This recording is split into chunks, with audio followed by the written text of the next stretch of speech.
It's the 5th time I stand on this shore, the Cuban shore, looking out at that distant horizon, believing again that I'm going to make it all the way across that vast, dangerous wilderness of an ocean. Not only have I tried 4 times, but the greatest swimmers in the world have been trying since 1950, and it's still never been done. The team is proud of our 4 attempts. It's an expedition of some 30 people.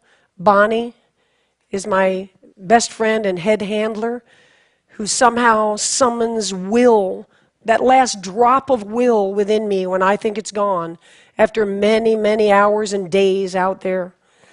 The shark experts are the best in the world, large predators below. The box jellyfish, the deadliest venom in all of the ocean, is in these waters, and I have come close to dying from them on a previous attempt.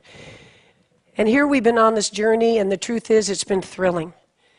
We haven't reached that other shore, and still, our sense of pride and commitment, unwavering commitment.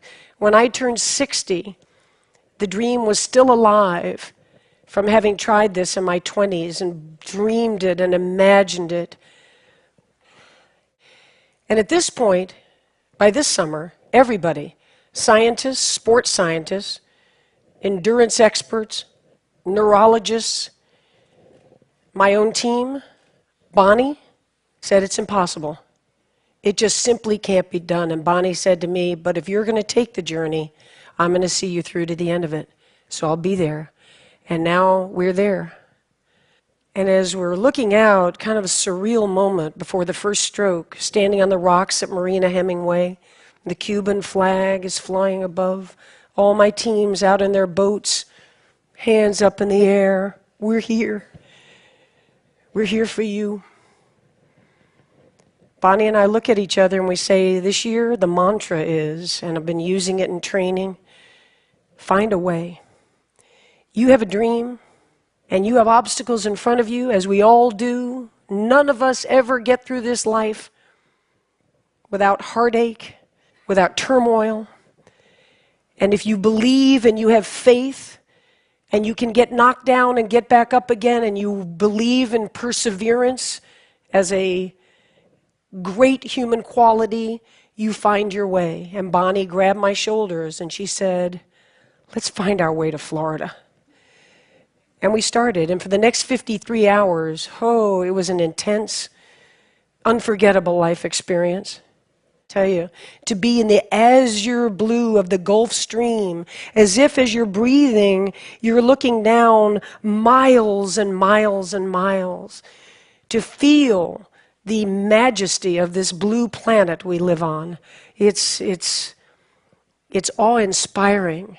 I have a playlist of about 85 songs, and especially in the middle of the night. And that night, because we use no lights, lights attract jellyfish, lights attract sharks, lights attract bait fish that attract sharks. So we go in the pitch black of the night, and there are the crises.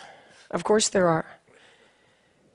And the vomiting starts, the seawater, you're not well, you're wearing a jellyfish mask for the ultimate protection. It's difficult to swim in, it's causing abrasions on the inside of the mouth, but the tentacles can't get you.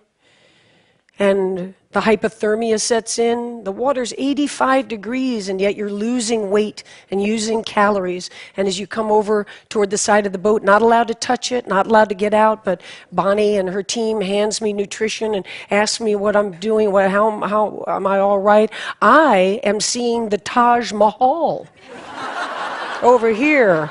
I'm in a very different state. And I'm thinking, wow, I never thought I'd be running into the Taj Mahal out here.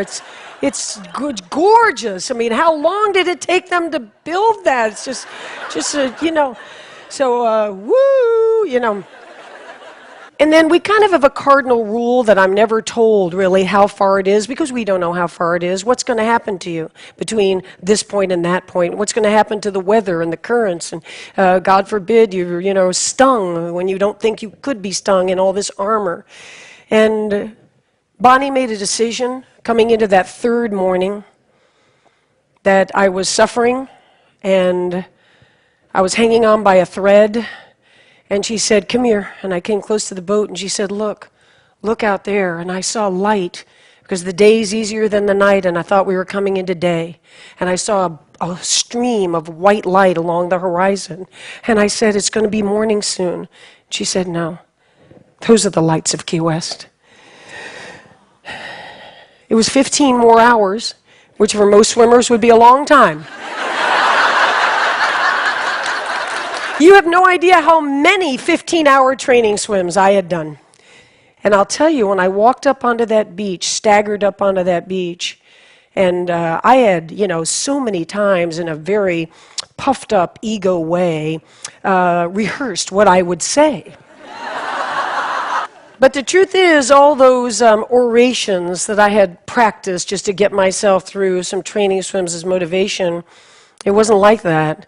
It was a very real moment with that crowd, with my team. We did it. I didn't do it. We did it. And we'll never forget it. It'll always be part of us. And the three things I did sort of blurt out when we got there was, first, never, ever give up. I live it. What's the phrase from today from Socrates?